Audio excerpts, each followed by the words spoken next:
Okay, so I suppose we can get started. So I welcome you to this problem solving and live interaction session for this course, Engineer Experimental Stress Analysis. My name is Ganesh Ramaswamy. I'm a PhD scholar working with Professor K. Ramesh. My co-guide is Professor U. Saravanan from the Civil Engineering Department. And I'm pursuing the PhD in the Department of Applied Mechanics. So, uh, if there are any questions from the previous weeks, please do ask. Otherwise, I'll move on to the questions that we have to see for this week, that is week 4.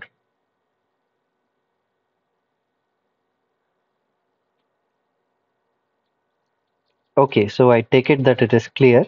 So let us proceed with the first question of this week. A half wave plate produces a retardation of 0, pi by 2, pi or 2 pi radians. So essentially wave plates we have seen.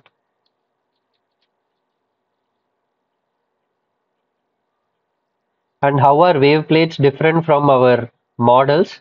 It is just that wave plates have a constant optical response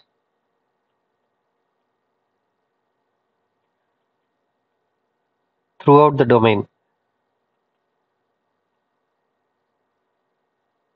That is, if we have a wave plate and if it, let us say, it produces a retardation of a quarter wave, which is a quarter wave plate essentially. So if we have a quarter wave plate at every point, at each and every point, it will produce a retardation of quarter wavelength. Whereas if we look at our models, whereas if we were to look at our models which we are trying to study, the retardation produced at each and every point in the domain would be a function of the load applied, the boundary conditions, etc.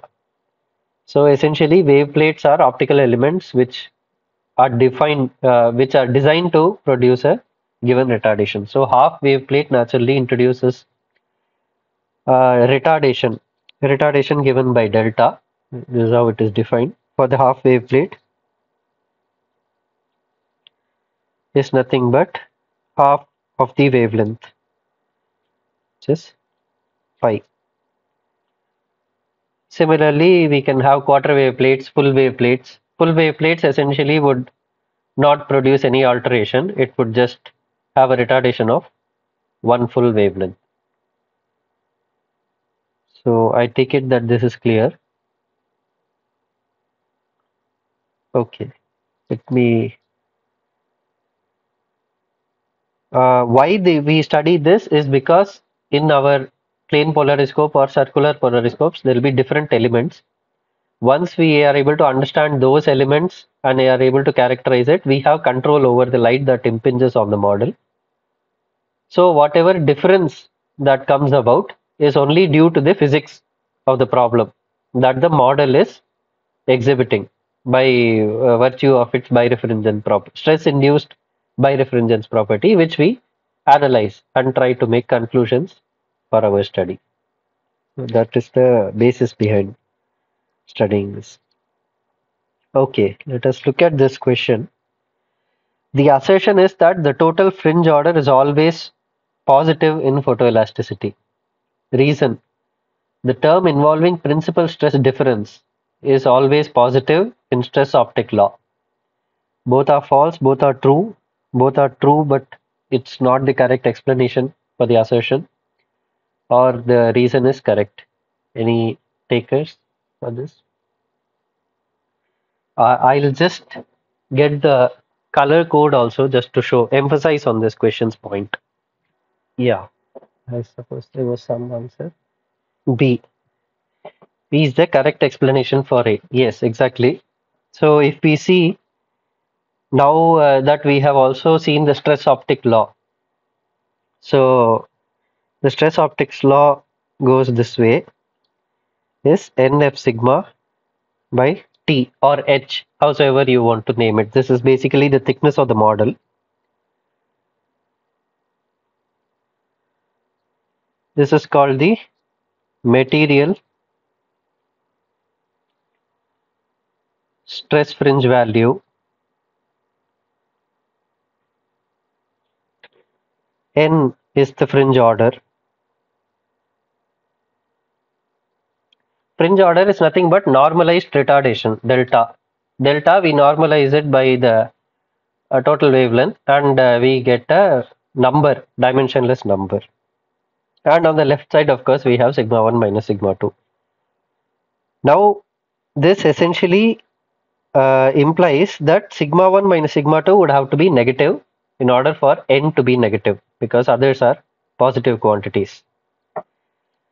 So sigma 1 minus sigma 2, by definition, if you see, we label it as algebraically positive. So it cannot be negative, because of which the fringe order essentially is always positive in photoelasticity. Now, what is the implication of this? Fine, this is fine that it is correct and this is the correct explanation. What is the implication of this? Implication is that we cannot say tension from compression. We cannot see tension from compression unless we have very subtle probes which can actually sense that, because, for example, even in the lectures, when professor discusses about a 4-point bend specimen. So if we see tension and compression, compressive stress both are equal in magnitude. But compressive stresses will be accompanied by a slight increase in thickness because of Poisson's effect. So this thickness, essentially this thickness which we are talking about, this will not be constant throughout the depth of the model. So in the compression zone, thickness will be a little more, which means it will introduce a little more retardation. Whereas in the tension zone, it will be a little less because of the Poisson's effect, which will tell on your fringes. So essentially this, if you see, which is also shown in the lecture, this is how a beam, an epoxy beam subjected to 4-point bending looks. Essentially the portion I am showing, if you look at my screen, it's a long beam, it's a slender beam, long one, and then we have 4 loads applied on it symmetrically. I don't know why this is not picking. Yeah. So I have 4 loads applied, and I am essentially viewing this portion sufficiently far away from the load application points where Sein-Wieland principle holds, and this is how what I am able to see. Now, does this make sense that there is a black fringe here, and then the colors increase, the colors are in a particular pattern this way, the same colors in the same pattern come up on the opposite side also. So let us try to reason this out in that case. Well, if we reason this out, we know that for a pure bending case, sigma for a beam like that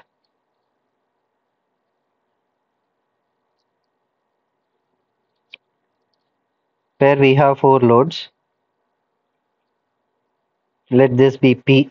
By symmetry, everything will be P. So this is, let this be A. So it is subjected to a constant bending moment A in the shear span. This shear span is what we are seeing. PA is my bending moment. So sigma x, if I were to take this direction as x, this as y. So sigma x, we know that it is m by I into y, m by I z z to be correct. So it is a linearly varying load. So I would say minus.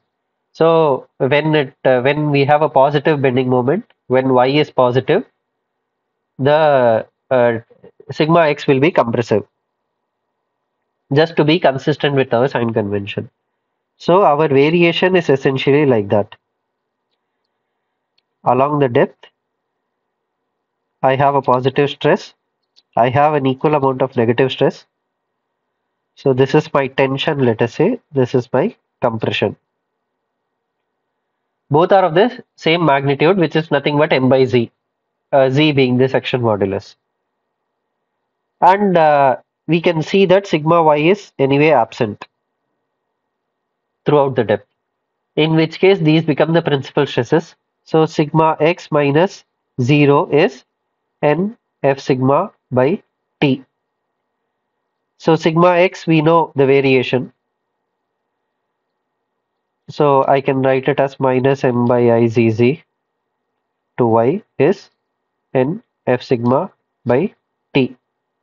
This will only hold when I go to the bottom part, where this quantity, because of y being negative, this quantity will come out to be positive for the bottom part. When I go to the top part, automatically sigma y will get defined as the maximum principal stress, in which case the difference will still come out to be positive. This is the reason why both the fringes appear in the same way. But if we were to include the Poisson's effect into the picture, then there will be slight variation in the thickness, which will show. If we carefully look at this fringe in the compression zone, we can see that the thickness effect actually shows. It will not be exact, perfectly symmetrical about the top and bottom. So I hope that this is clear. How we can tell this apart is, let us say that we impinge a known load, and if the fringe order reduces at that point, then we can make some inference. For example, at the top of this beam, sigma y is 0, sigma x is existing. So if I were to impinge a compressive load here at some point with my, let us say with some probe, some mechanism, I introduce a small compressive load there, and my test point is this, and I know that at that point A, let me call that point A. At A, I know that sigma 1 is 0. Sigma 2 is minus sigma x at A, some value. So sigma 1 minus sigma 2 is minus sigma x at A, plus sigma x at A, which is why this is. Now, if I were to introduce some small force at that point, that would imply, unless and until I overpower this sigma x, I can see that I'm introducing some small force which is compressive in nature, in which case I can actually infer the difference between these two, whether my fringe order increases or n decreases. Based on this, I can find out the nature of sigma x that is actually being applied at that point.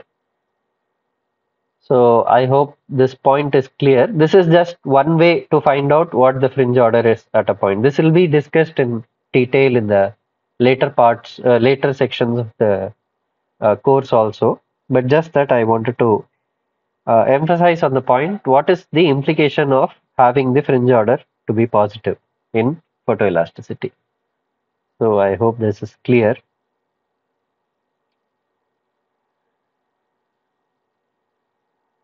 Okay, so in that case, I'll move on to the next question. An experiment is performed using a disk under diametral compression. So we have come back to our staple problem of a disk under diametral compression. The disks are made of polyurethane and epoxy. So there are essentially two disks. Okay, let me put it in some other color. Let me call this polyurethane,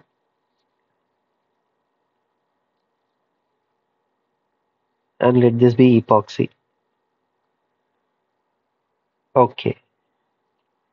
So epoxy has a F sigma of, polyurethane has a F sigma is equal to 0.2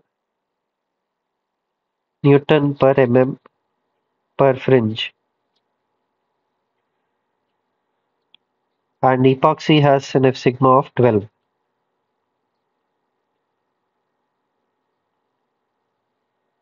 Okay. First, the fringe is captured using polyurethane. First, this is captured, and then the specimen is replaced with epoxy, keeping all other parameters same. What will happen to the number of fringes compared to the polyurethane specimen? This is what we are trying to find out. So, for a planar problem, we know that principal stress difference essentially stress field, if you see.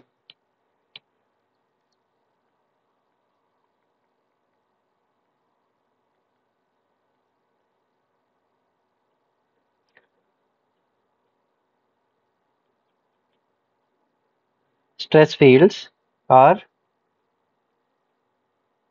independent of elastic constants. This we can easily see by recasting our compatibility equation in terms of stress components and satisfying equilibrium equation. We will be able to see that our final equilibrium equation which comes, it will be a function only of sigma x, sigma y, so to speak, and tau xy. It will not have any elastic constants for constant body force conditions. In the absence of body force or under constant body forces, planar problems do not have elastic constant dependence, which means that it does not have any material characteristic embedded into the equation. So essentially the stress would be same in any material for the load we apply. However, strain would not be the same. Strain would depend on the stiffness. So if stress components are same, naturally it follows that sigma 1 minus sigma 2 would be same. So sigma 1 minus sigma 2 in the case of polyurethane is same as sigma 1 minus sigma 2 in the case of epoxy. This is what it implies. Now, keeping all other parameters same is what we have said. So essentially this implies that this is, let us say, N polyurethane. F sigma poly by thickness of poly is equal to same thing, just that this will be epoxy.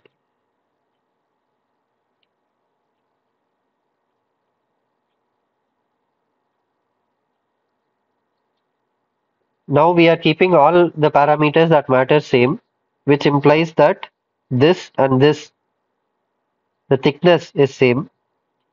We have only replaced the model.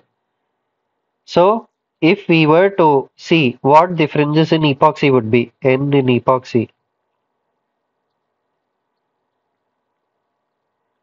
is nothing but F sigma of polyurethane upon F sigma of epoxy into N of polyurethane. So we have got this relation from here.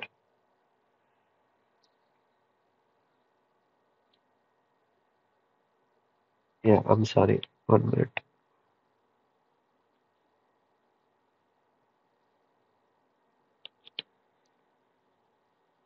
So this relation we have got, in which case we know that F sigma for polyurethane is 0.3 as given in the question, and F sigma for epoxy is 12.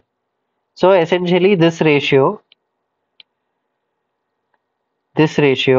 is much less than 1. In which case, what do we anticipate to see? The number of fringes in epoxy as compared to the number of fringes in polyurethane would naturally decrease.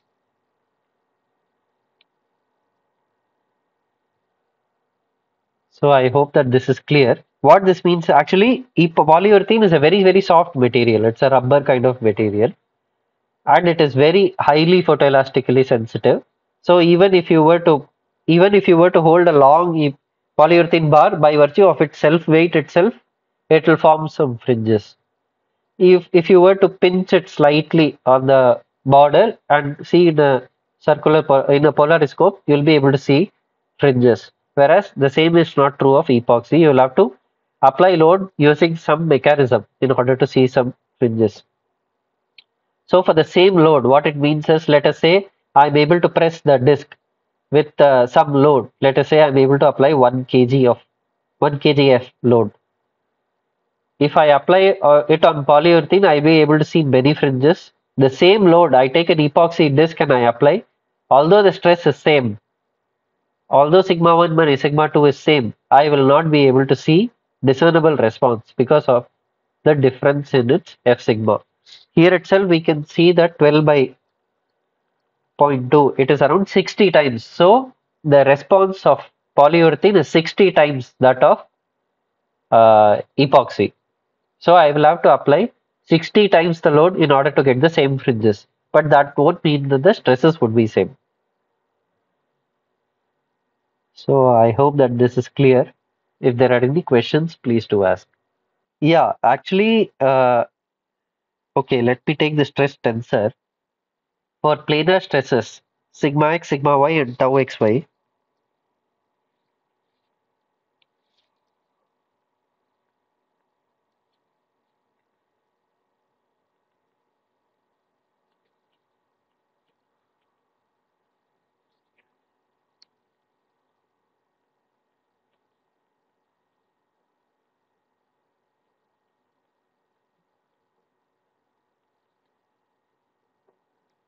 these components, these have to respect certain governing equations for them to be valid. One being the compatibility.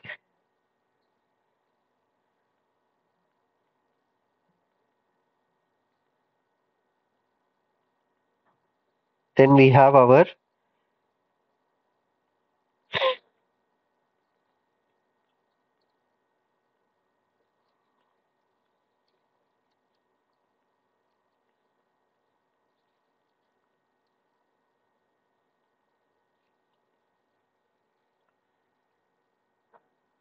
so this is how essentially you go from force. Let us say this is displacement. In rigid body mechanics, we are able to relate this directly. How force is the mass times the double derivative of time rate of change of velocity, which is twice the time rate of change of, not twice, second order rate of change of displacement. This we are able to do in rigid body mechanics. Whereas this is not so in deformable bodies. So deformable bodies, we will make it as strain and then stress, and then we will relate this through constitutive relations. For strain to be admissible to give a smooth displacement field which actually exists, we require compatibility equations. And these displacement and strain are related by strain, not to be confused. Let me not use delta, let me use U epsilon relations. We know that dou U by dou X is epsilon X, those relations. Then we have equilibrium conditions, equilibrium equations. Now, if you were to take the compatibility equations, strain compatibility equation, and replace those strain terms in terms of stresses and try to, when you try to actually satisfy the equilibrium equation, you would see that in the case of constant body forces, this is also given as a review assignment, I suppose. In the case of constant body forces or in the absence of body forces, the stress distribution, the spatial stress distribution across the domain of the model, of the planar model, does not depend on your material properties. Meaning, for isotropic material, what are the first two we will take? Let us say E and mu. So the stress distribution would be independent of E and mu, which means even if you were to replace the material, the stresses would still be the same for a planar problem. But the strains will not be the same, obviously. So this is how, by this logic, if sigma x, sigma y, and tau xy are same, naturally the difference also happens to be the same. In the way that sigma 1 minus sigma 2 is same. That is why sigma 1 minus sigma 2 for polyurethane is same as that of epoxy. So I hope this is clear.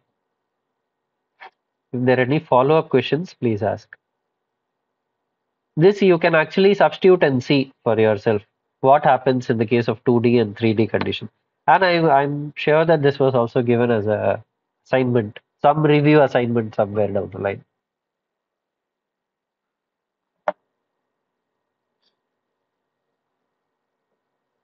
The question requires that we have the same stress condition.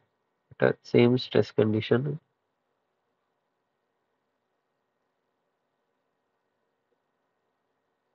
The question requires that we have the same stress condition. No, the same stress condition comes from the virtue of that being a planar problem. For the same load, the stress distribution will be same in both the materials. The strain will not be the same in both the materials, which will be a function of stiffness. Whichever is stiffer will deform less. Whichever is more stiff will deform. Whichever is stiffer will deform less. Whichever is less stiff will deform more naturally. But the stress distribution remains invariant of the material properties. That is the essence of this. So what this indirectly tells us is that if you were to use a plastic disc and try to apply loads and study it using photoelasticity, and if you were to take a aluminium disc of the same dimension and you apply load, without having studied the aluminium disc, you can discern what is the stress distribution inside of that aluminium disc by virtue of our theory of elasticity. So I hope that is clear.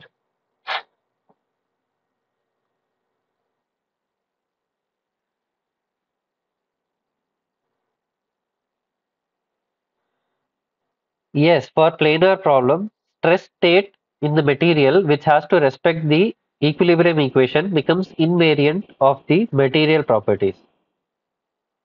So material 1 to material 2 doesn't matter. Only strain matters. Yeah. Okay. Okay. So I take it that this is clear. Let us look at the, for instance, if we elongate two pieces, one load, stress will remain the same. Two species with the same load, with one load, stress will remain the same. Yes, stress would remain the same, but deformation won't be. Naturally, strain also won't be. Yeah, this is a very tangible example Mr. Raphael has given.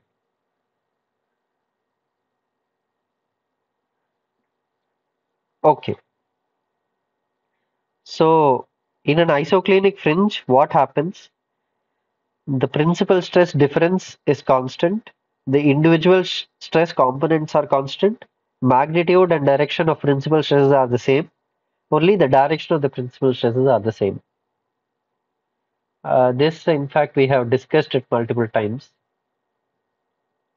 If there are any takers for this. Yeah, D, exactly. So our principal stress direction is the same. And we also discussed in the last class the physics behind why this isoclinic fringe gets formed. I'll just go through it in a little uh, this thing. Let us say I have a light source here and I have a plane polarized light coming after this and I have some model. Uh, Let me say this is the model and then I have my analyzer like that. So let me consider this one point, or let me say point number one, point number two. Point number one, let us say it has fast and slow axis depending on the load that was applied, depending on the nature, not the magnitude of the load that was applied. This will have slow 1, fast 1. And let us say this point has exactly parallel to x and y directions, slow 1, fast 1. So what will happen now? At point 1, our light that is coming in this area is linearly polarized. And at point 1, it will get distributed among fast and slow, F1 and S1. Our analyzer is placed perpendicular to P. There will be some component of light that went into F1 and some component of light that went into S2, which will get resolved and we will see some light over there.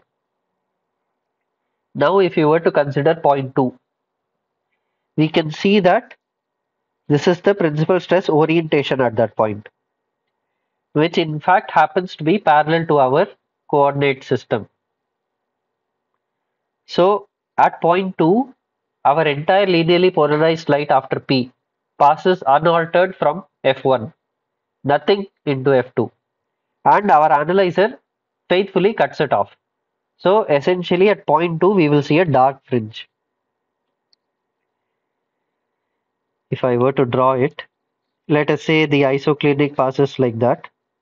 It's too thin. If the isoclinic passes like that, for this problem, at point 2 we are able to see that it lies on the fringe and it is dark. So this is the kind of band we will be able to see. This is the basis behind the formation of the isoclinic.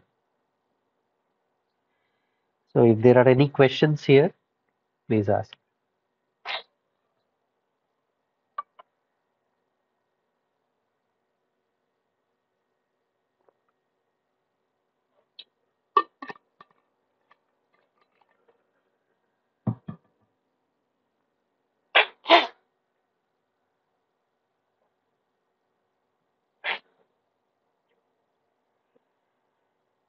Yeah, so I take it that that is clear. So that is why the isoclinic fringe only has direction of principal stress, which is the same, which means this fringe, how we have put our polarizer axis, analyzer is at 0. So at all points,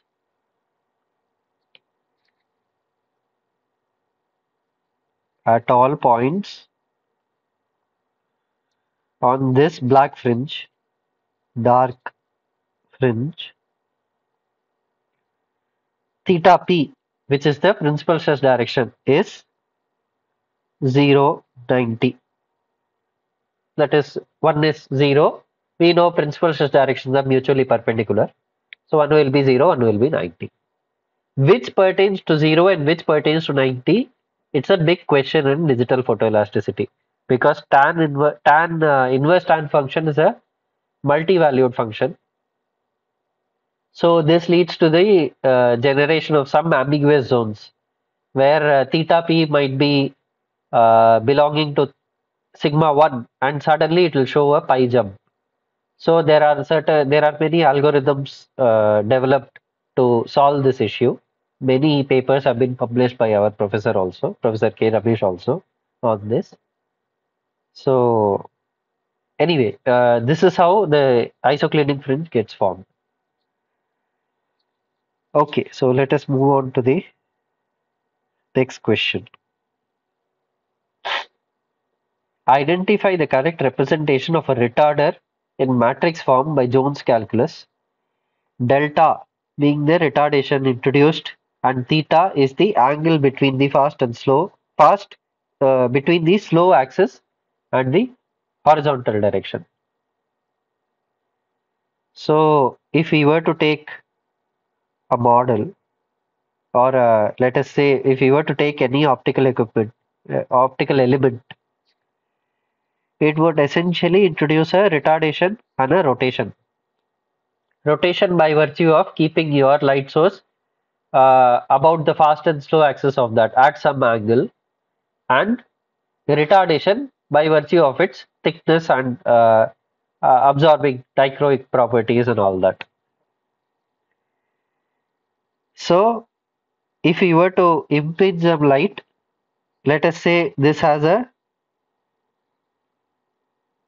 fast and slow axis like that. Let us say this is slow, this is fast, and let me impinge a light which is initially vertical.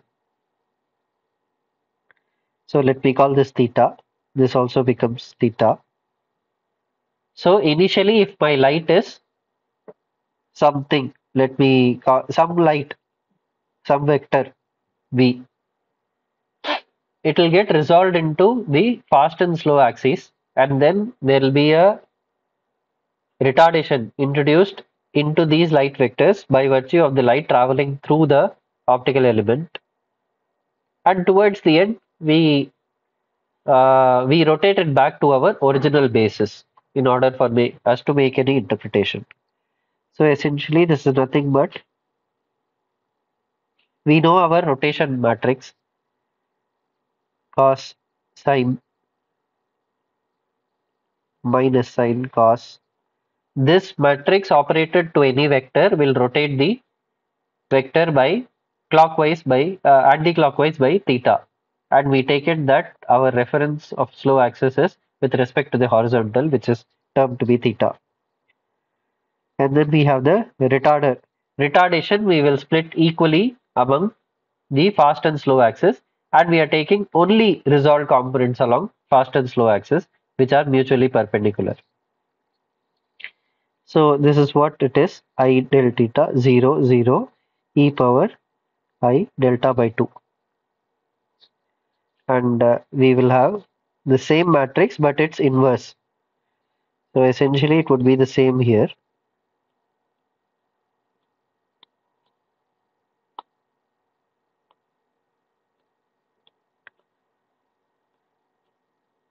Only the sign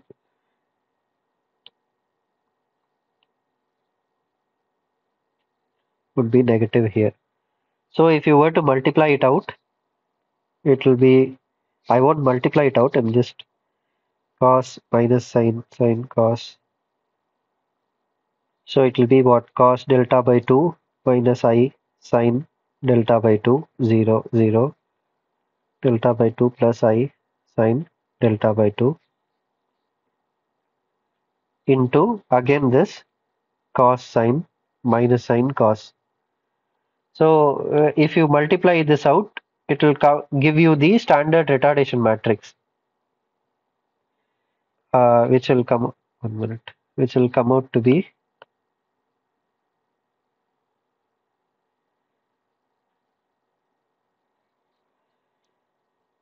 it will come out to be cos delta by 2 minus I sine delta by 2 cos 2 theta. The complex conjugate on that is what we'll get here, plus so we'll get minus I sine delta by 2 sine 2 theta.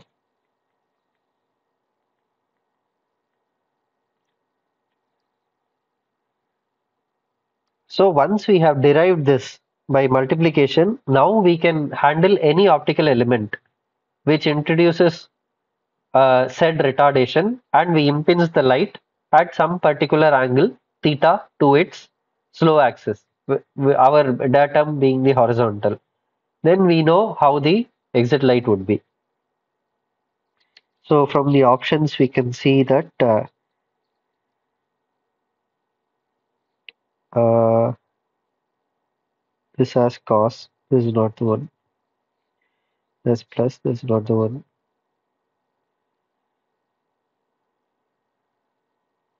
So our C is the correct answer, and we will see applications of this as we go forward. So I hope that this is clear.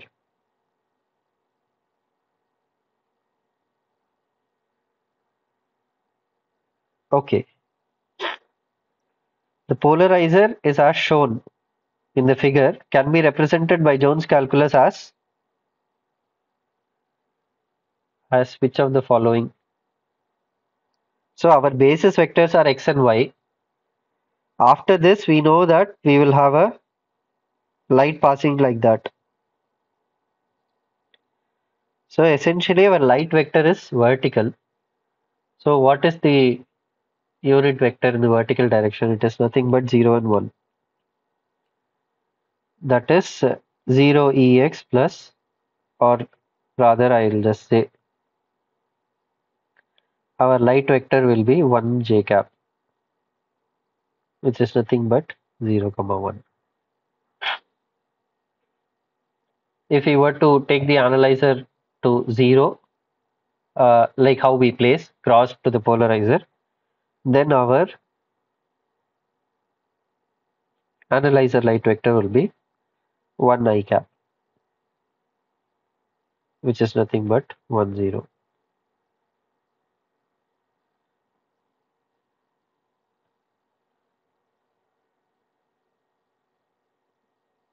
Okay, so I hope that this is clear.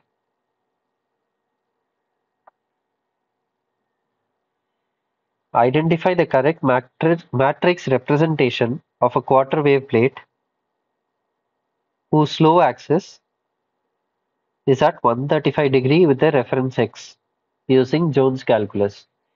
So we saw that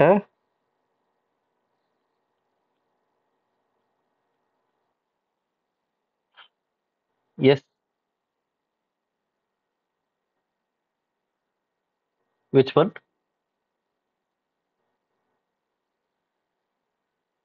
Yeah, you have a polarizer. It's a linear polarizer, so the light will pass vertically. There'll be only one plane polarized light passing through it, which will have its vector invariably parallel to the y direction. So what is the vector that will pass that will be parallel to that? It is 0, 1. Is it clear, sir? Yeah.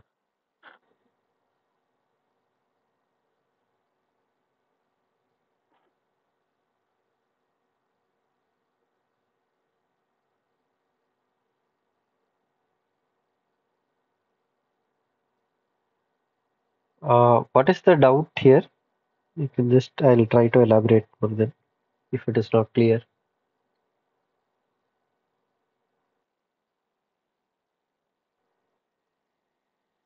This plane polarizer, this P implies it's a plane polarizer.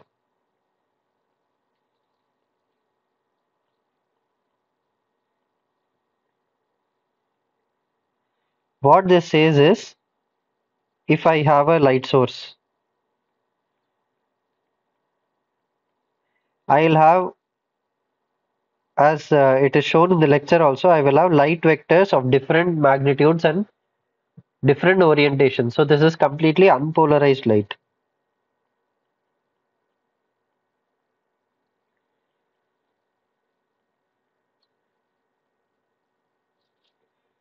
So when we pass it through one sheet called a polarizer, what happens is, let us say this is the axis of that polarizer. What happens is uh, a, a phenomenon called dichroism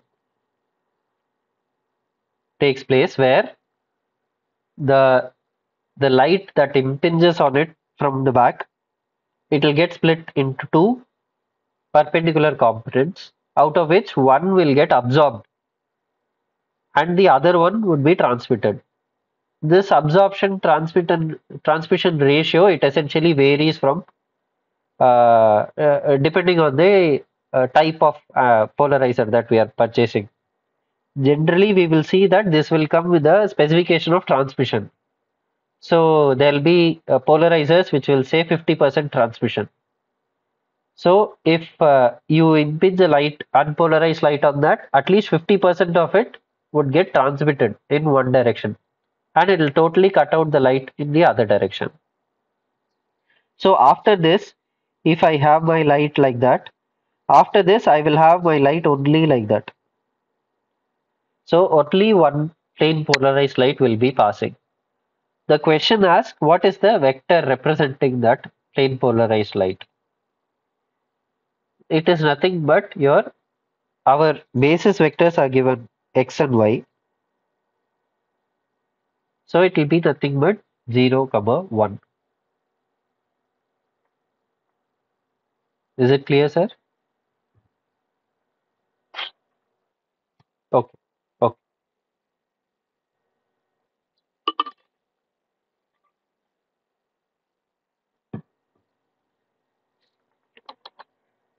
Okay. So for a quarter wave plate, we saw, I mean, in general, we saw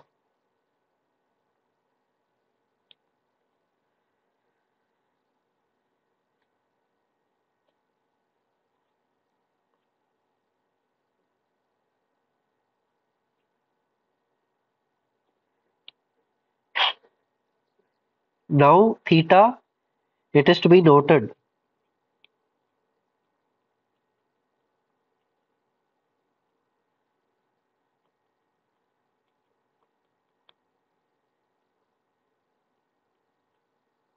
Slow axis here. So that is supposed to be kept in mind because that is how we have derived it. So what we are given is theta is 135 degrees and delta.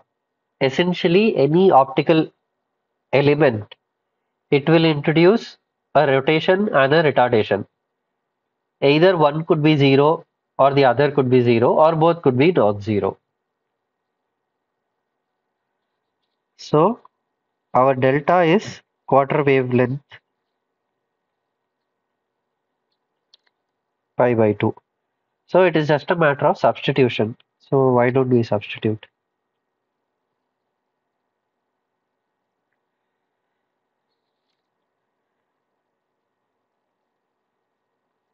Cos delta by 2, cos pi by 8.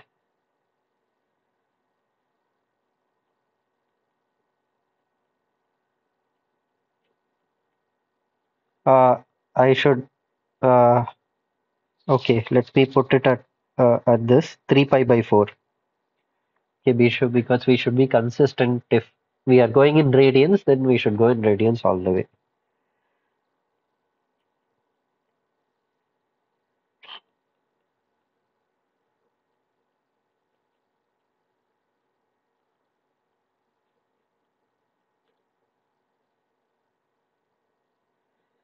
Yeah, so it is 2 theta. So it will be 270, right? 2 theta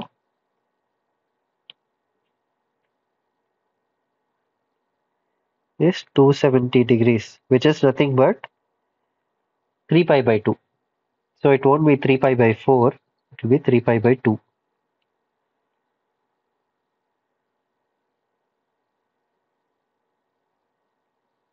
It is symmetric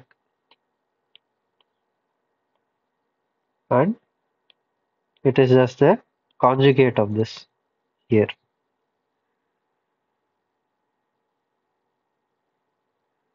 Okay, so what do we have here?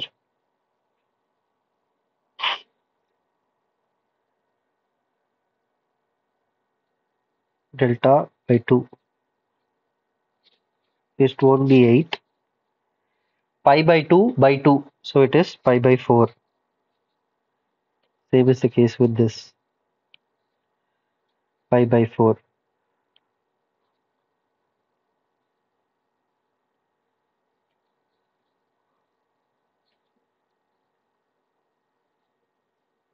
Okay, so cos 3 pi by 2, we know it is 0. Sin 3 pi by 2 is -1.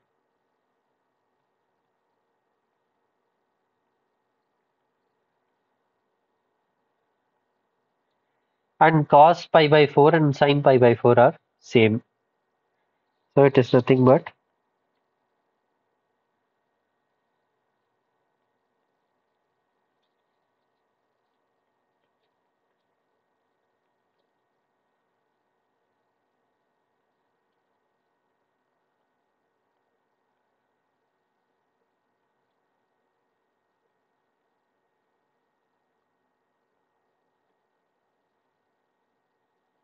so this is our representation of a quarter wave plate with slow axis at 135 degrees with respect to the x-axis. So where do we have this? It is there in option D. So I hope that this is clear. So what we will do is, in case of a circular polariscope, let us say, first we saw that what a plane polariscope will be represented by. Following this, we will have a circular polariscope. Let us say that circular polariscope has the uh, the axis, the slow axis oriented at 135 degrees with x. Then we will multiply it by this matrix. We'll multiply it with this matrix.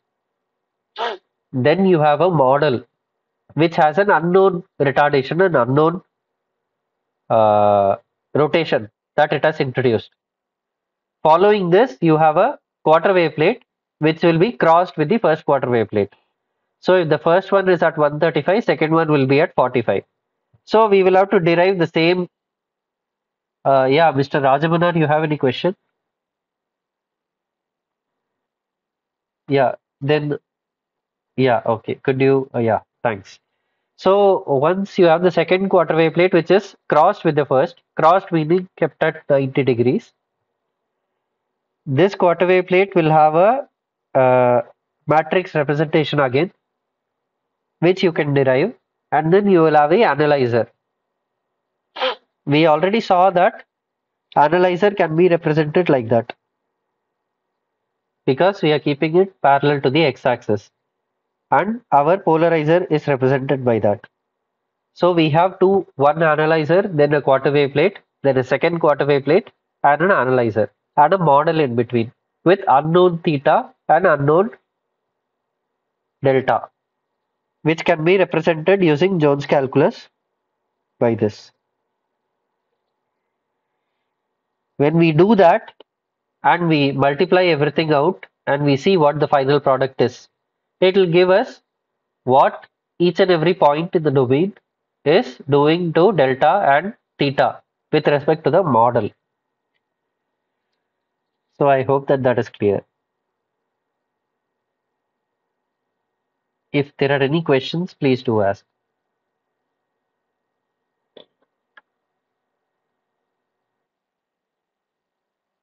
Yeah,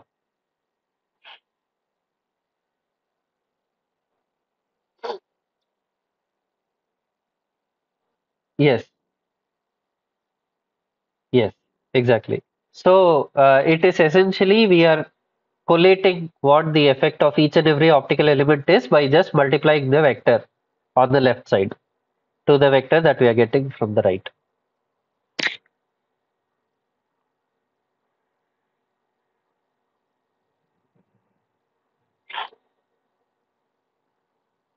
Okay, let us look at this question. When a natural light source impinges on a dichroic material, what all things happen?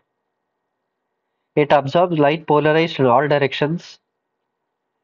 Actually, the very definition of dichroic is that it absorbs light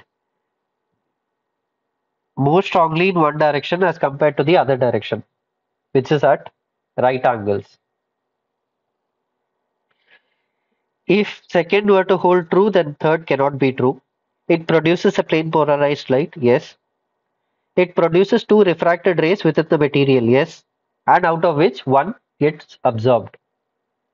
So birefringence is a given for a material which is dichroic, but dichroism has something additional to offer, that it absorbs one of them completely, and the other one is let out at some transmission x, which is not 100%.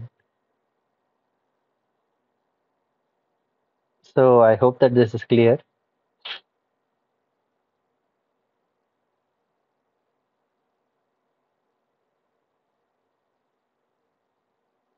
Okay, so I take it that this is clear.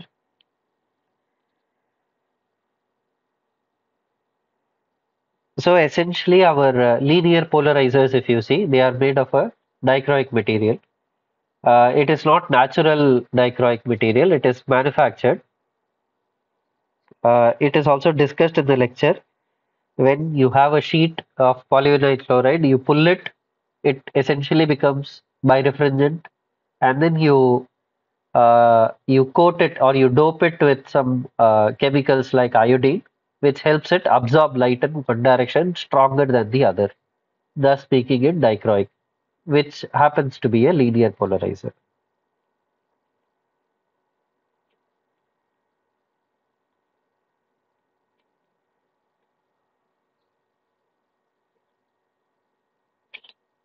What happens in a quarter wave plate, or rather wave plates?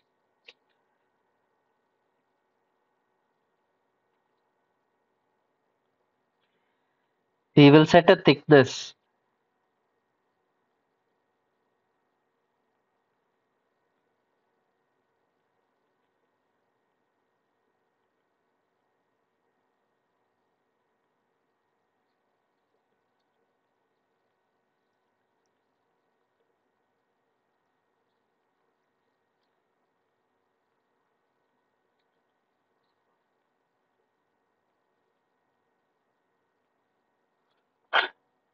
For a given wavelength. So we would have seen this expression in the lecture also, it would have been discussed.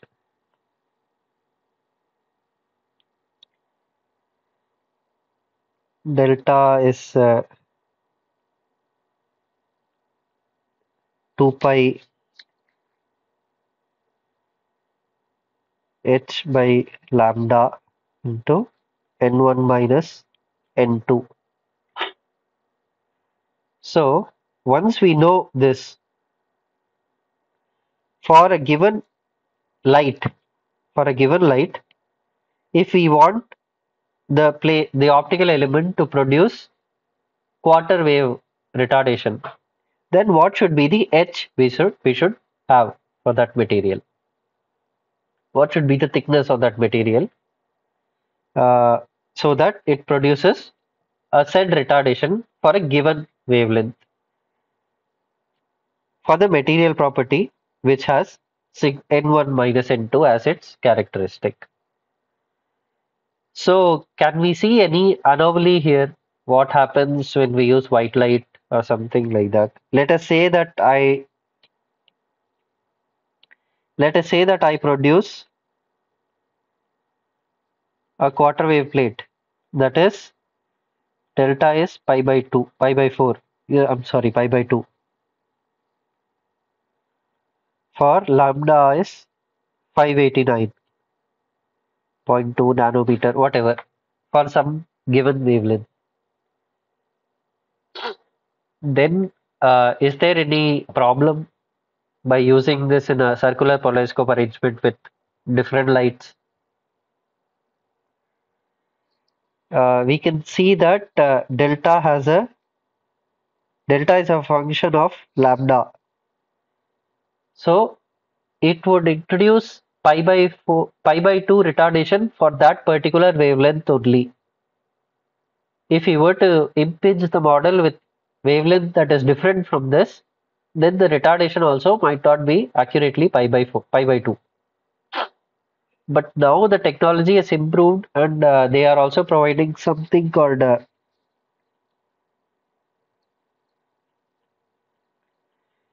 achromatic waveplates, which have a broad, rather than one value, they have a bandwidth where they can produce reliably pi by 2 retardation. So while using white light, we can faithfully use these and reduce our error. The other workaround is that we know if we can purchase wave plates which have, let us say, a retardation of pi by 2 for green plane. So if we are using 3 CCD, if we are using CCD cameras, then we can extract the green plane alone and analyze it for our problem, so that the difference is not much. I hope that that is clear. If there are any questions, please ask.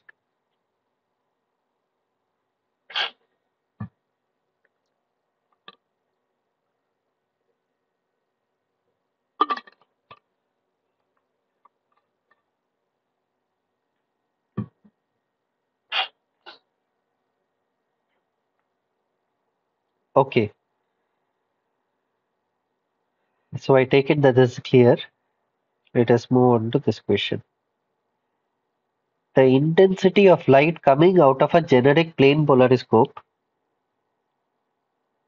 arrangement with a photoelastic model is a function of which of the following? So a plane polariscope essentially has a polarizer, a model, and an analyzer. If you were to keep the analyzer parallel to the plane polariscope, parallel to the polarizer, then what would happen? Essentially, all the light comes into it unpassed. Yeah, all the light enters it unpassed and doesn't give us any discernible answer, which is why polarizer and analyzer are invariably crossed in a plane polariscope arrangement.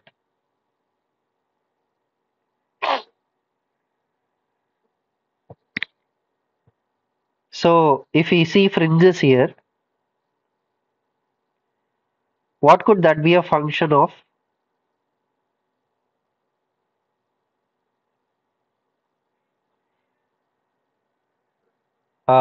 If we look at that equation for a plane polariscope, uh, if we multiply out the Jones matrix, we will get I at the analyzer end is equal to I impinged or input sine square 2 theta sine square delta by 2. Let me put it here so that it becomes clear. So this is how the input light and the output light is related in case of a plane polarizer. So what it is function of? Is it a function of the amplitude of the input light? Yes, it is there. What does this represent? Principal stress directions. So direction of principal stress is definitely there. Delta is retardation.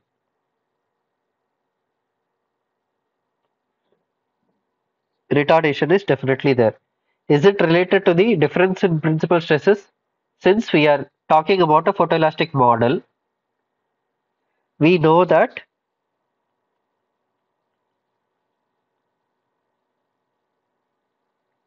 or let me use consistently H, where this N is nothing but delta by 2 pi. This delta. That is why it is also related to the difference in principal stresses. So the intensity of light coming out of a generic plane polariscope arrangement with a photoelastic model is a function of all of these.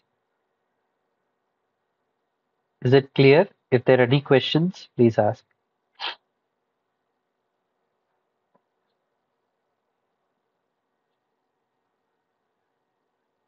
Okay, I take it that this is clear.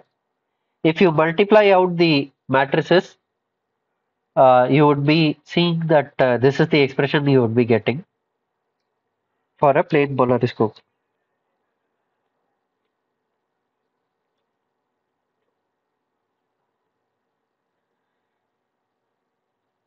The only saving grace in a circular polariscope is that theta dependence doesn't come now because we have introduced circularly polarized light, which doesn't have a preferred direction, in which case our theta dependence goes away.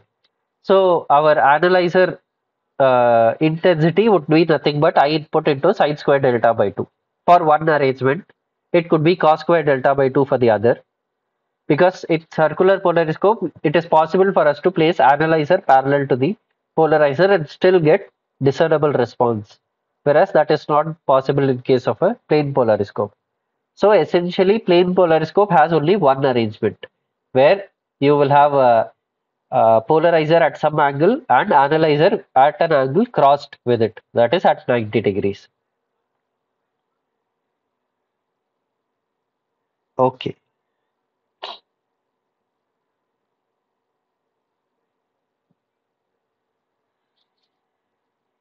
Okay, so let us look at this question. Identify the possible ways of distinguishing the isoclinics and isochromatics in photoelasticity experiment using monochromatic light source and a plane polariscope. So it is important for us to understand why these constraints are given. What happens in a monochromatic light source?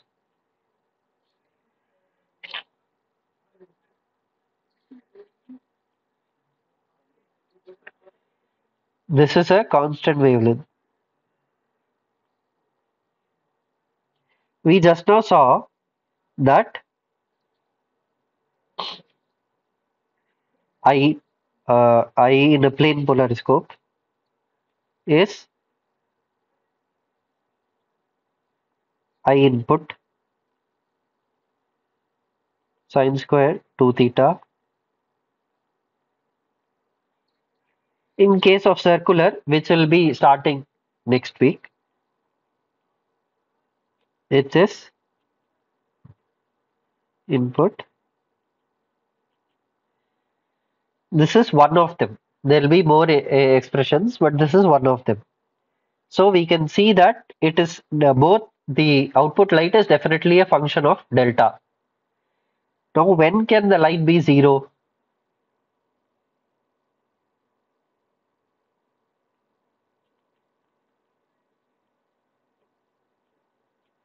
When does a fringe form in photoelasticity? If we have some model like this, and then we have a band. We have a band like that. These are called fringes. These are dark. Essentially, intensity is zero. That is what a fringe is.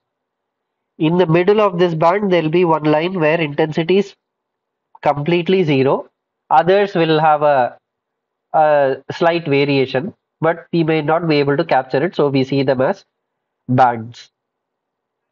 So essentially, what this is asking is, what are the fringes we see in photoelasticity? We see isoclinics and isochromatics. These are the two types of fringes we see. The question is asking how we'll be able to differentiate between these two. Fringe essentially requires intensity to go to zero. In a plane polariscope arrangement, when will the intensity go to zero? When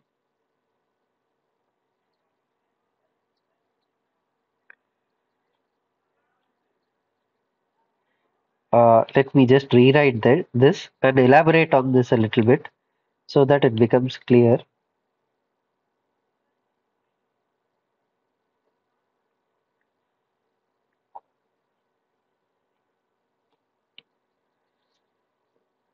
In a plane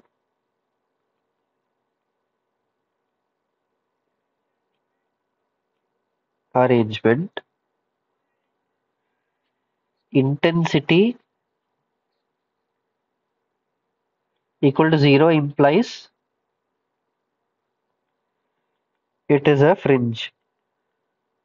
It is a point on a fringe. This is not essentially true of plane polariscope. This is a general statement. Implies that it is a fringe. When can we have I plane equal to zero? When sine square 2 theta is zero or sine square delta by 2 is zero. So what does this imply? What we discussed in this question. There was a question with point 1 and point 2 here. This question. In question 4, we discussed when our fast and slow axis, which are representative of the principal stress directions, when they are parallel to our reference axis, then theta is either 0 or 90. Essentially, the light is getting cut out. It is parallel to that plane polariscope. So if my input light is at 90 degrees, my fast axis is at 90 and my analyzer at 0 cuts it out. So when will this be 0? First condition is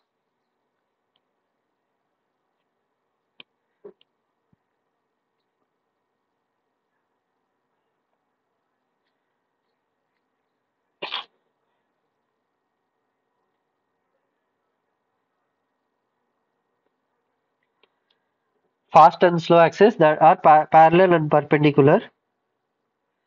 to the light, which implies isoclinic, because we can find out the isoclinic angle at that point, whatever is the orientation of our analyzer, polarizer combination. Next, when can this be zero? This is one condition. This is the second condition. When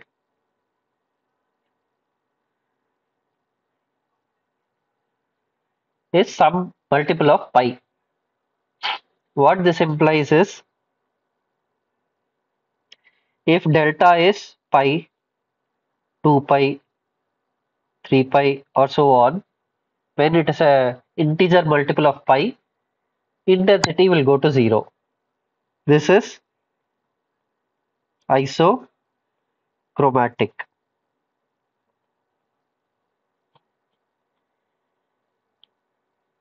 If we had a white light source,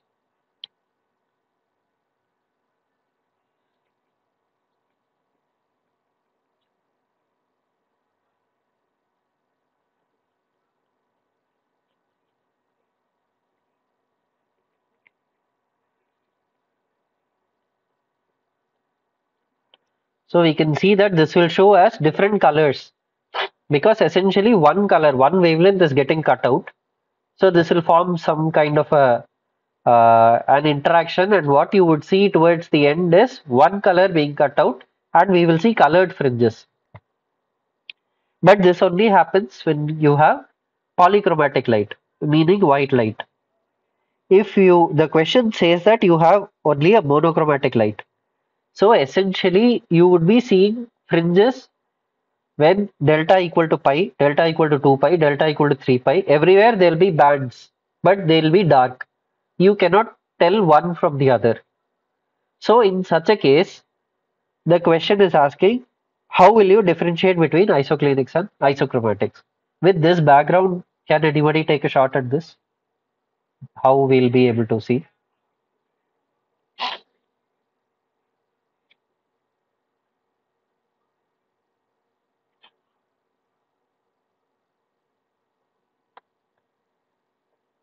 Any attempts?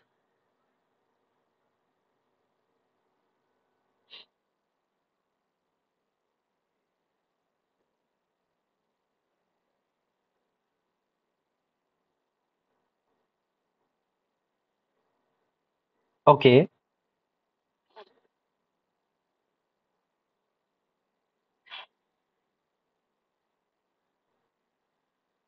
yeah, right. So if we use different thicknesses, we would see that retardation for this wavelength, a different thickness would introduce a different retardation, which happens to be a characteristic of isochromatic but not isoclinic. So this is definitely there. By changing the applied load, if we were to change the applied load, let us say if I stress my disk more, point being that disk is the question, disk is the problem under consideration, then will my isoclinic change is the question.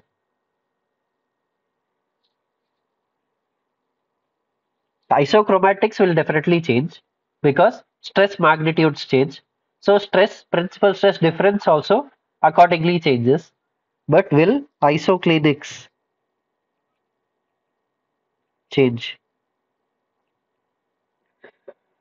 Let us put that on hold. Take a look at the third. By changing the wavelength of the light used. Yes, that is, you have been given only monochromatic light. But if you were to change the wavelength of the light used, what you would be able to see that again, as the first option, as Mr. Raphael also pointed out, that the retardation, it is a function of the wavelength also at the thickness. So either we change the thickness or we change the light, that is lambda. Either way, we will see some difference in retardation delta, but this has nothing to do with theta. So definitely C also could be done. By rotating the polarizer analyzer combination, keeping them crossed. What will this do? In question 4, we saw that in one of the points it is perfectly aligned. At point 2, our orientation is like this, whereas at point 1 it is like this. So if we were to rotate, we would be seeing when we reach the orientation of point 1 would be falling on the fringe. So by rotation of polarizer analyzer crossed combination, we can see that the isoclinics would actually move, but the isochromatics will not.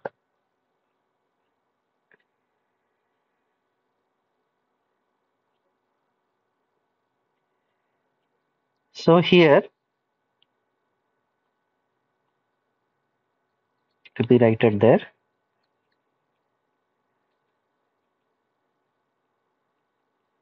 will move. By rotating the analyzer, keeping the polarizer in a particular position. Can this help us discern anything?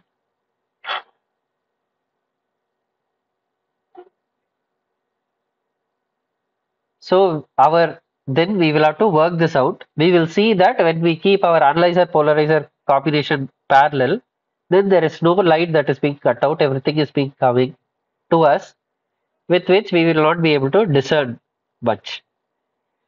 Now coming back to option number 2, will the isoclinics change? We know that this.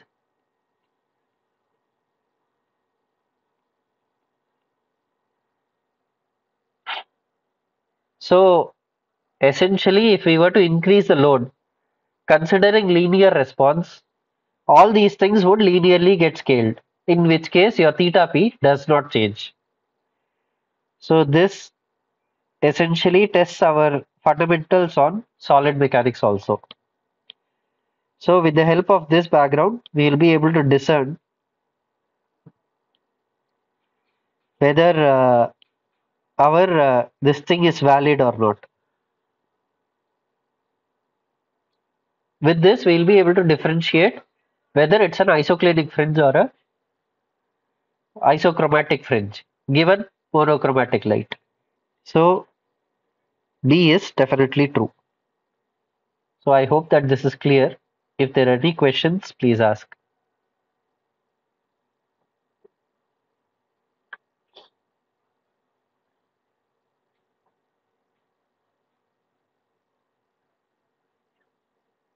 Okay, so I take it that this is clear.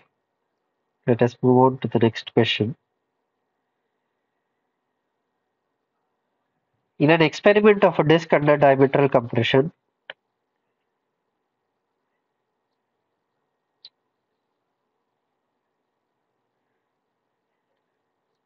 loads were increased. So what all increases? The magnitude of principal stress difference, the individual stress components,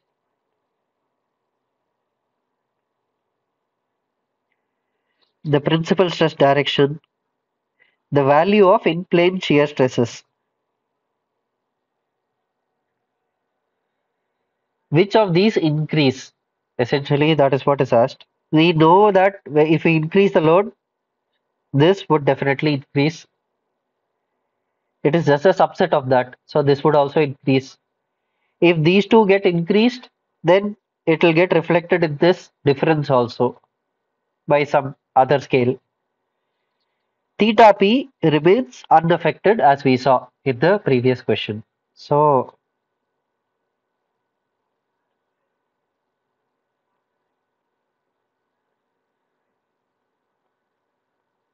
I'm interchangeably using sigma and tau, but I don't think that should cause any confusion. So if this gets scaled by k, this also gets scaled by k, in which case theta p remains same. So these increase, this does not.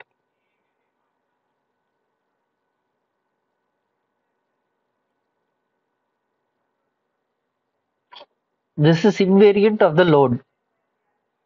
Does that mean that it is invariant of the problem under consideration? If let us say it's the same disk, I put a ring in between, a hole, a void.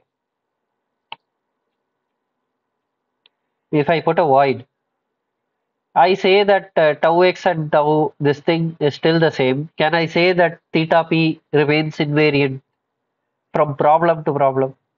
For a given problem, it is invariant of load. Again, sigma x and sigma y, sigma xy distribution will not be the same for this problem, in which case my theta p will vary from point to point depending on this problem.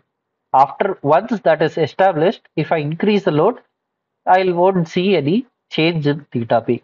That is the essence. Supposed to be understood clearly.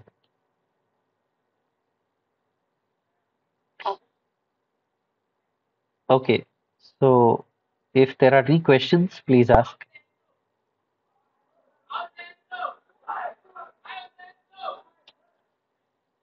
Okay, so I take it that this is clear. Let us move on to this question. The given figure shows the schematic representation of a circular polariscope.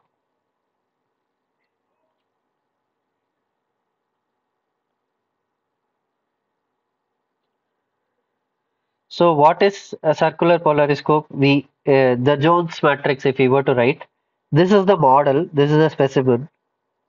We have our first quarter wave plate, we have a polarizer, we have the second quarter wave plate, we have the analyzer. I didn't say it in that order, but I hope that this is fine.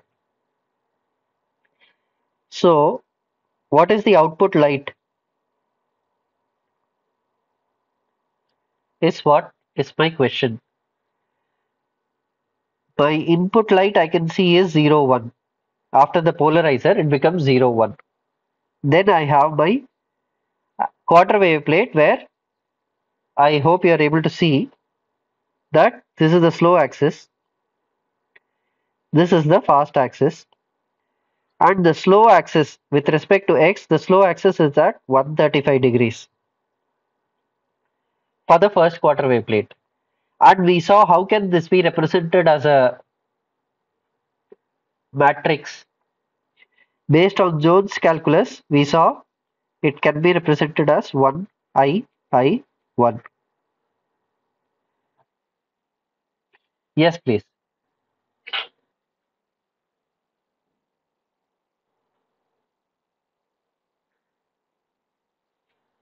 Yes, it would change, but essentially, while deriving the equations, it won't play much role unless you're going for phase shifting methods.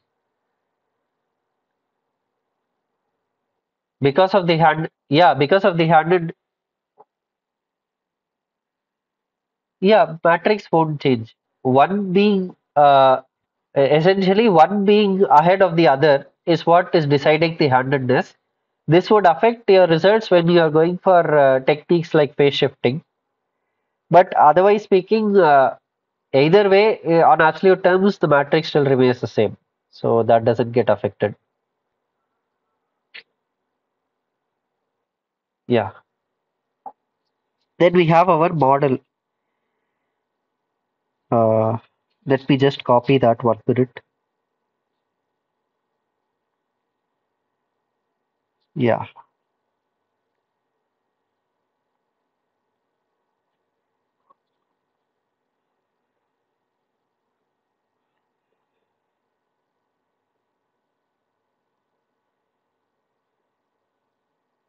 I have this here. Then I have another quarter wave plate, which is at 45 degrees. As given here, it is at 45 degrees. This is the slow, this is the fast. So if you work it out, it will be nothing but just the negative of the diagonal components. And then you have an analyzer. You get a light vector from here. You just see what is the x component of that. It's some vector.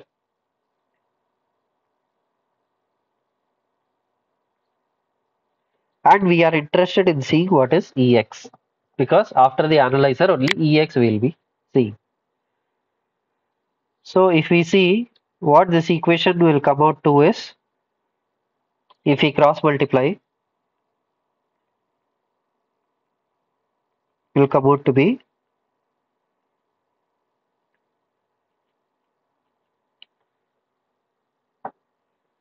for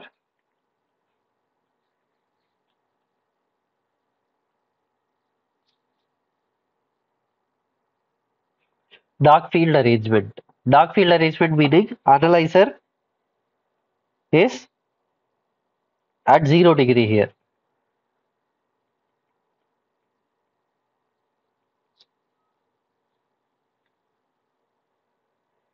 Whereas if we have the same thing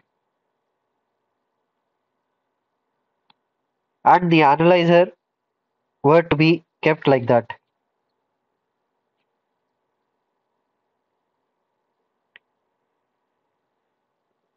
then we would be using the same thing.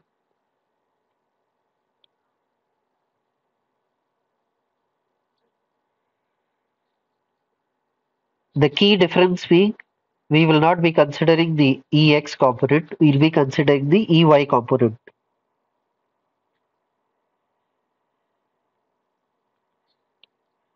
We will be saying this. And this will come out to be,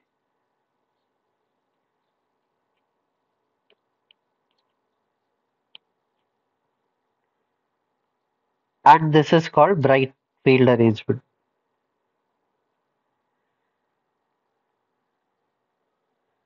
Ideally, this should come after this.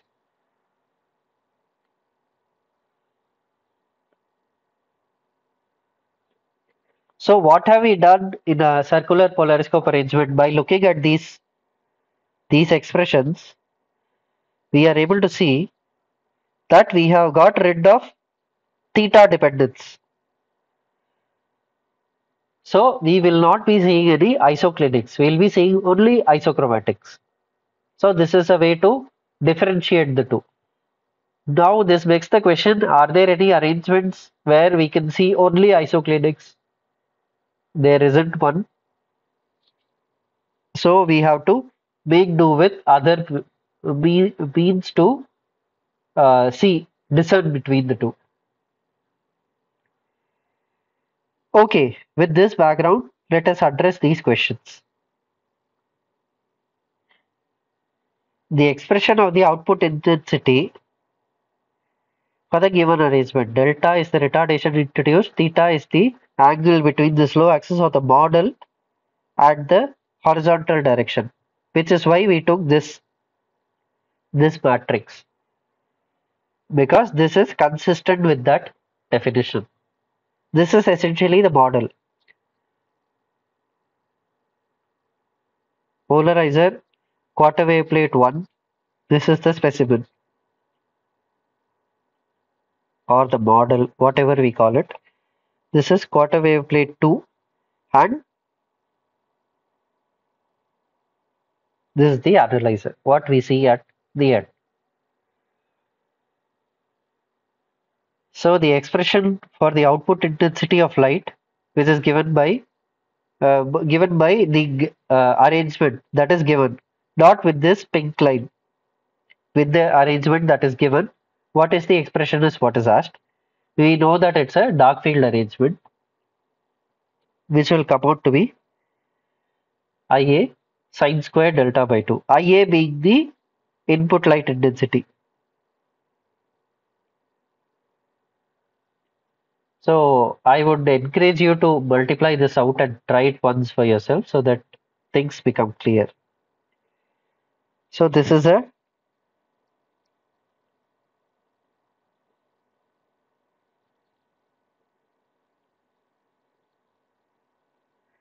dark field arrangement.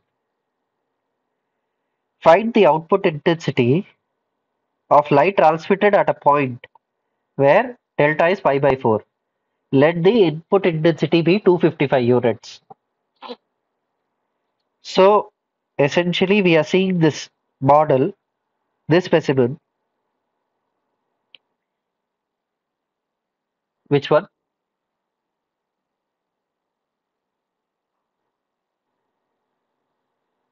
This part? Yeah, which one should I repeat? Yeah.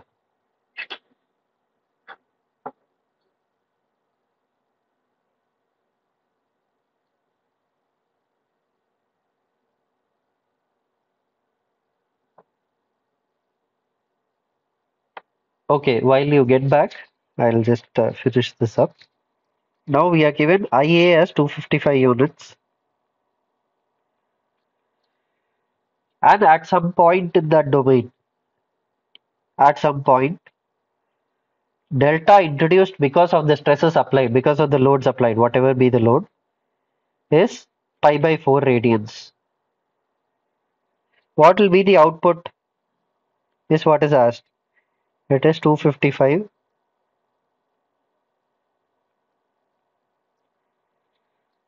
It is nothing but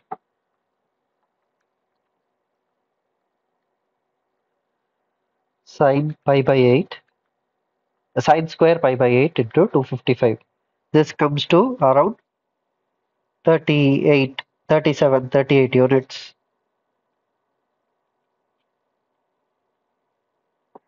So you will see a dim color if you were to see it in a monochromatic light source. In a white light source, it will show some color, which will be, what is n here? N is pi by 4 divided by 2 pi. This is delta, right? Delta by 2 pi. So it is divided by 2 pi. It is 0.125.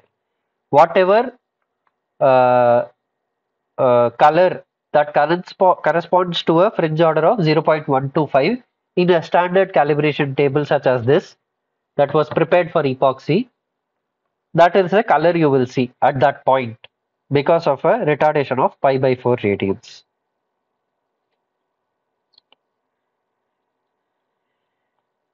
Now the question becomes more interesting. If the analyzer and polarizer were kept parallel, find out the magnitude in the above cases.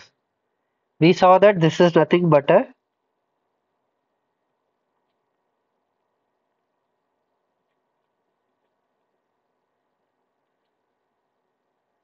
arrangement where I output is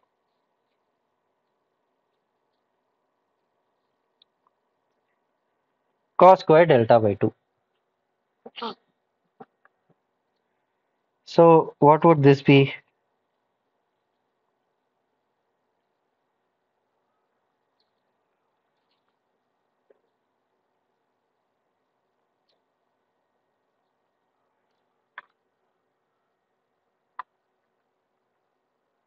Cos square pi by 8 into 255.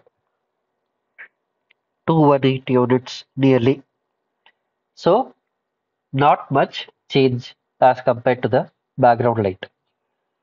Another reason why they are called dark field and bright field is if you have your field of view like this and you have your model like that. This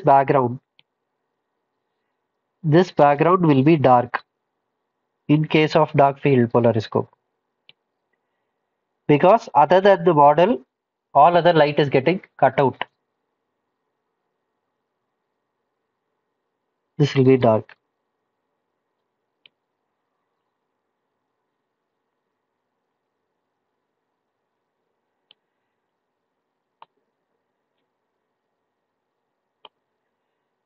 Whereas this will be lit up fully.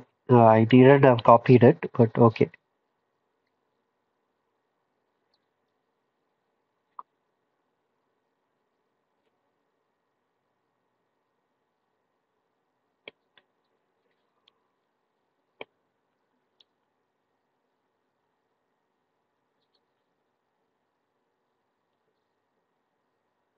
IA is fully transmitted at that point.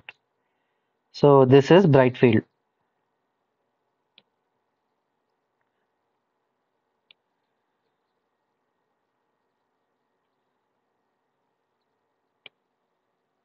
So I hope that this is clear. Yes, Mr. Rajamanan, you had a question. You wanted me to explain something. Have you found it? 12th one. Yeah, this is the one. See how this comes is this 1 minute. We have this, right?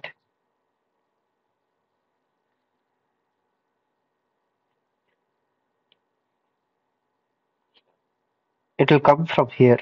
It will come from multiplying this.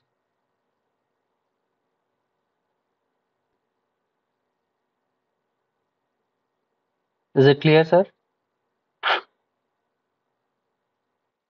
Okay. Thank you.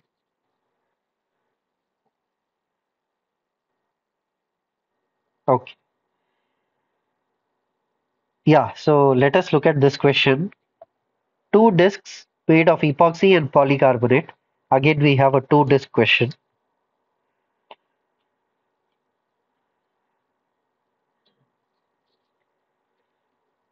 Yeah, are subjected to diametral compression.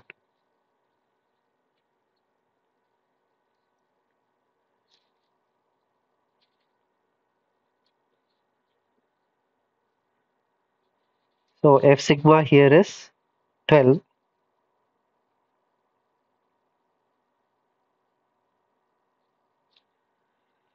Polycarbonate, F sigma here is 8. Is subjected to diametral compression in photoelastic experiment. The diameter and thickness of both. So diameter is for both. Thickness H or T, however you call it, it is 6 given. The load applied is P is 100 Newton in both cases.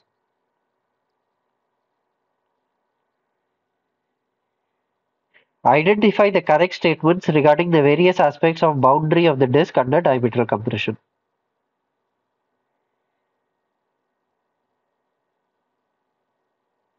The values of the major and minor principal stresses are the same. The stress vector is 0 at the boundary except for the loading points. Principal stress directions are constant. All the planes passing through the point at the boundary of the disk are principal planes. Any takers for this question?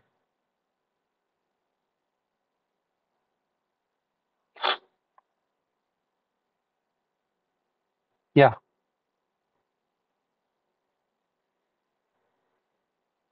Yeah.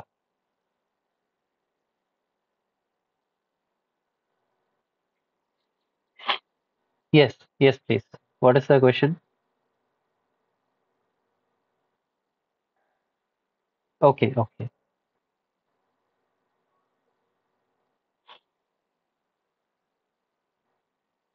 The first. Okay.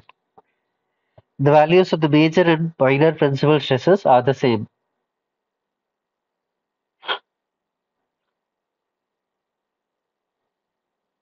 Yes.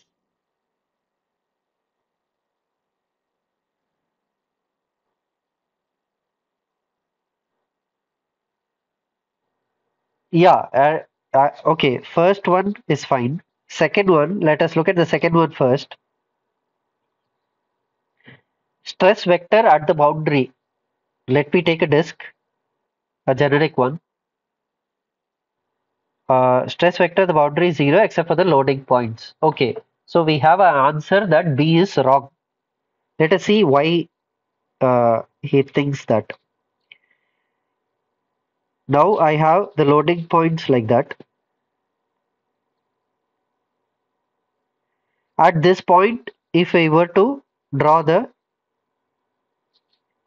the stress, yeah, sorry, it's correct. Yes, exactly.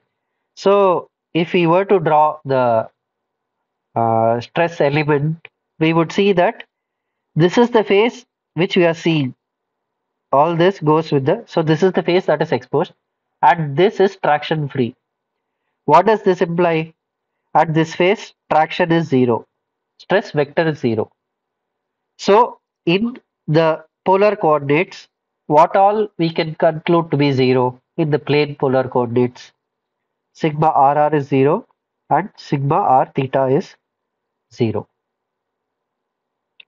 If sigma r theta here is absent, then all over shear stresses are absent, which implies that sigma rr happens to be one of the principal stresses, the other one being sigma theta theta.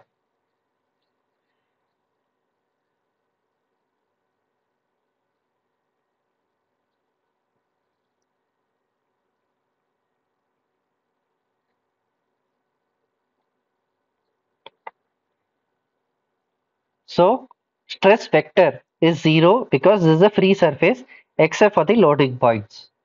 So all other places, if I were to see all other places, my stress vector is 0. So B is right. Principal stress directions are constant. Since principal stresses are same because of the planar discussion that we had, principal stress direction also for the same problem is constant. All the planes passing through any point on the boundary of the disk are principal planes. We saw,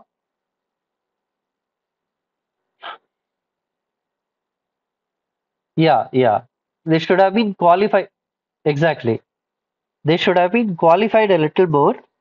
Point of the boundary implies what this question is trying to ask is this boundary. So wherever our tractions are 0, it implies that all the stresses acting at that are principal stresses, in which case they are all the planes passing through them are. Do we have enough data to conclude this actually? How all the planes would be principal planes? Let me elaborate a little more on this.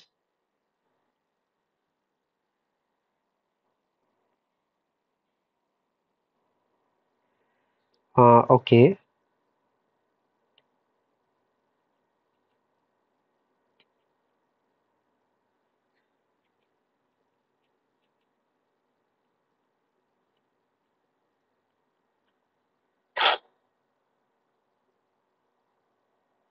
So this implies,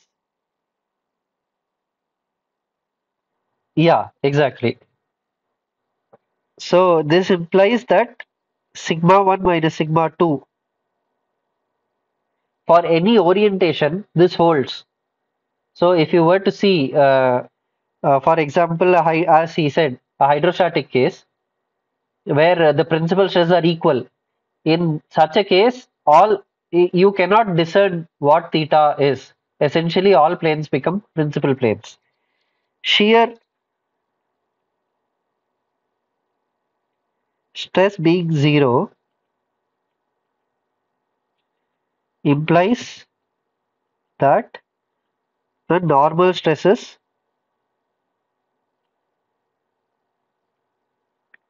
are principal stresses.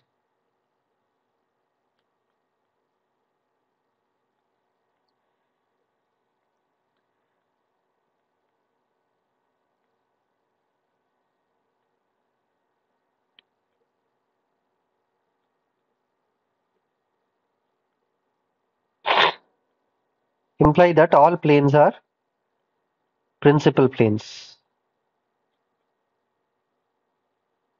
In a Mohr circle, it is a point. So that is what this is trying to ask. Essentially, if you look at this problem from the closed form solution, anywhere on the boundary, you can see that the fringe order will be 0, n will be 0. What does that imply? It will be dark actually. So what does that imply? Sigma 1 minus sigma 2 is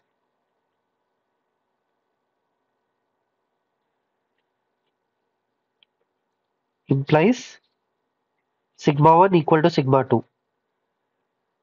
But from free surface arguments,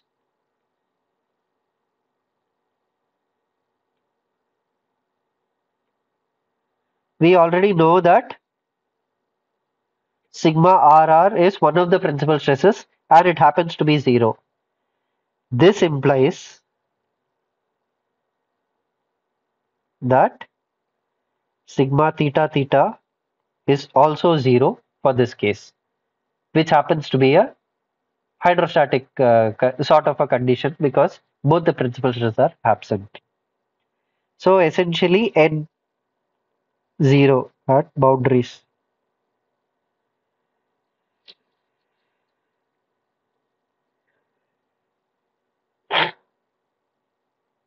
Yeah. So all the planes passing are indeed principal planes for this case. So if we move on to the next question, yeah, where the load is applied, essentially it's a stress concentration where even theory of elasticity solution won't give you discernible results, ideally speaking. You won't be able to measure them experimentally. So if you see here, let me, if I were to see the stress concentration, the fringes would be something like that for this problem. I'm just showing you the top half, let us say. So here the fringe gradient will be so high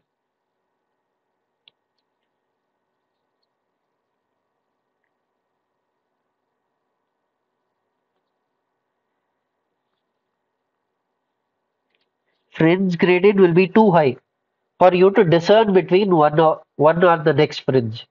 So it is essentially a very close packed stress concentration zone.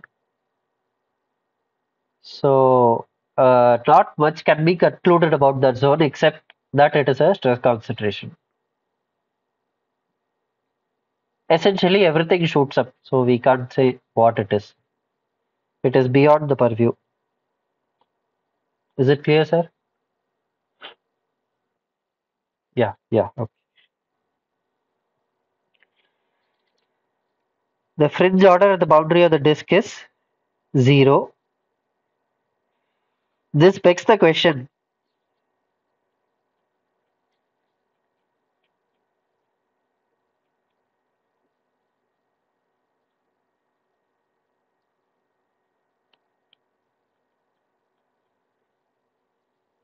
can anyone answer to this if this is universally true?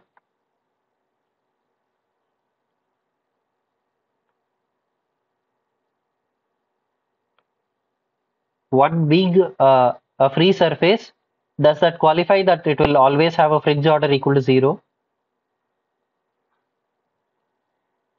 It is to be used with caution. This only implies that applied normal stresses are principal stresses. It does not say anything beyond that. It is from our observation that if it is the fringe order is dark, a fringe order is 0 over there, we see a dark fringe even in white light, then we conclude since n equal to 0 and sigma 2 equal to 0, therefore sigma 1 equal to 0. That is what is the implication. So all free surfaces do not have fringe order equal to 0. Case in point, if you take a 4-point main specimen and you consider a point here and you draw a stress element there, you know for a fact that sigma x exists and sigma y is 0, tau xy is 0. So will fringe order be equal to 0? No. Why? Because sigma x minus 0 is sigma x not equal to 0, therefore n not equal to 0. This is the proof for that.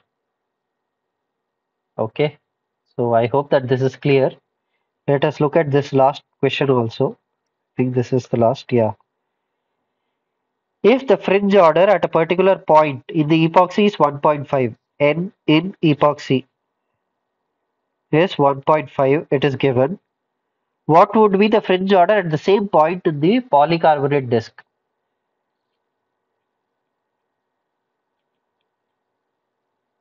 So we saw that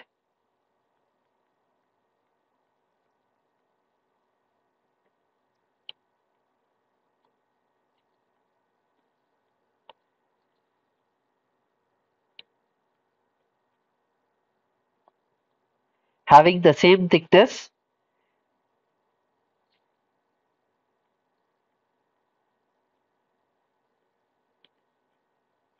N polycarbonate, F sigma polycarbonate. So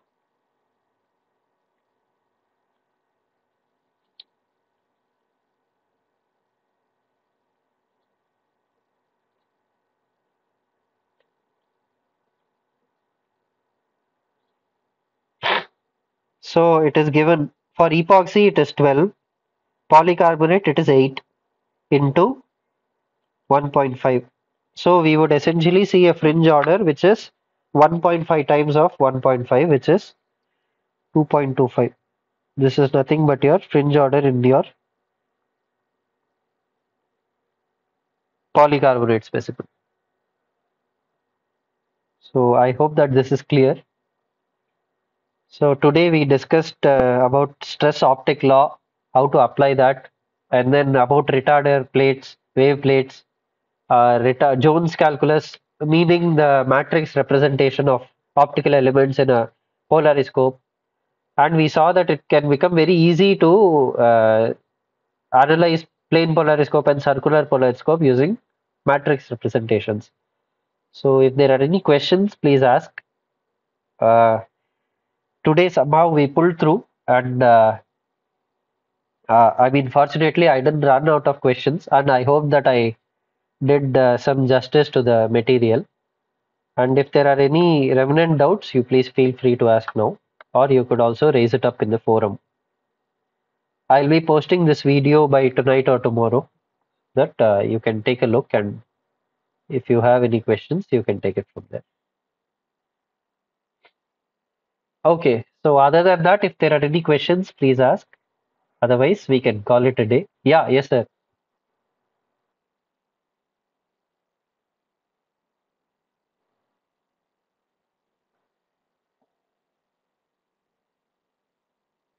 Okay, which is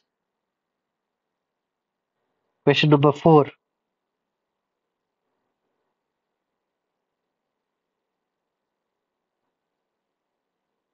Not a problem. We'll try to address it.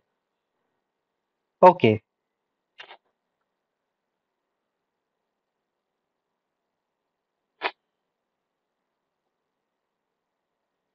yes.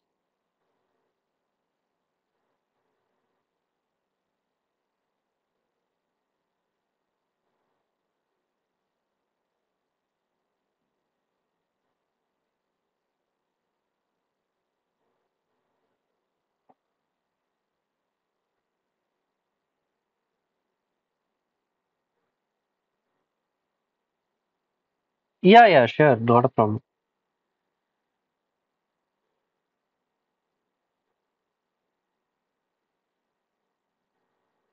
Okay, okay. So we have a model which is given some mechanical stimulus, and it forms at point 1 and point 2. It has a fast and slow axis like that. Fast and slow axis meaning when the light impinges on this model, by virtue of its stress induced by refringence, light would get distributed about these two axes, namely F and S of point 1. Light gets distributed. Now, depending on the stress that is being applied here, it will scale it up in its retardation that is brought about. Fast axis we know there will be one wave moving. Slow axis we know there will be another wave moving. but this will have a phase lag. This phase lag will be delta at that point, which is a function of the load applied. At this point, whatever load you apply, if you just scale up the loads for a particular load configuration, your fast and slow axis orientation still remains the same. If I take it to be alpha, this alpha is fixed once you have a loading scheme in place.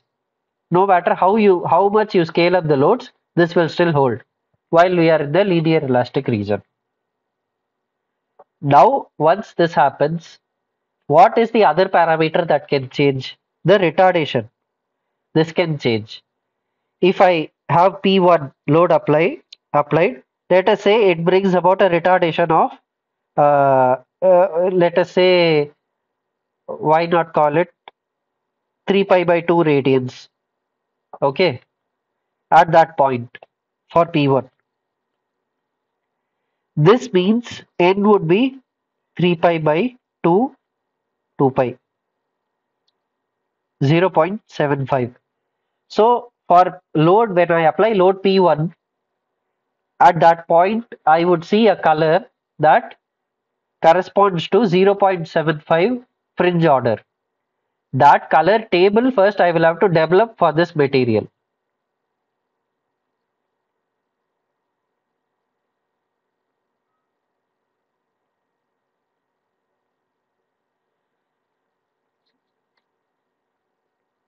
Reference color table I will have to develop for this material so that I can identify which fringe, which color means what fringe order. Once I do that, I get 0.75. Now, if I increase the load twice, 2 times, then it's a linear response. So my fringe order at that point will become 1.5. So it will change color. It will jump to the 1.5 color. So once I increase the load, I am able to see that my fringe order is changing. The colors are changing at that point, whereas alpha remains the same for this given configuration. If I include a third load, I am changing the problem altogether. In such a case, alpha would no longer be constant. So fast and slow axis depends on the problem. Once fast and slow axis is set at a point by virtue of fixing the problem's loading scheme and boundary conditions, fast and slow axis has two polarized light passing which have different velocities by virtue of the stress induced by refringence. This results in a retardation. This retardation is delta, which we can normalize with a wavelength and call it n. How do we relate n and sigma 1 and sigma 2?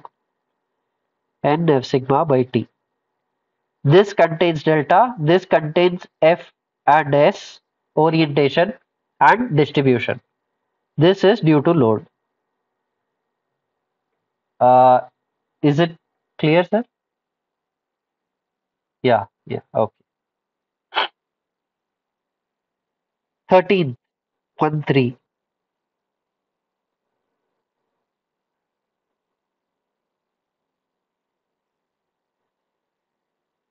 Yeah,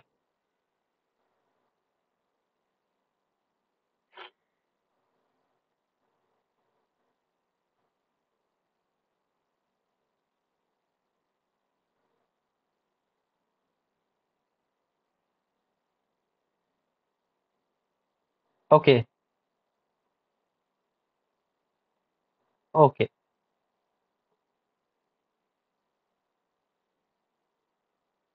Okay, okay. You please do rewatch and whatever questions you have after that, you feel free to bring it up in the next session or raise it to the forum. We'll try to address that. Yeah, thank you. Thank you very much. Yeah, okay. Then in that case, I'll call it a day. Thank you for attending and I'll see you next.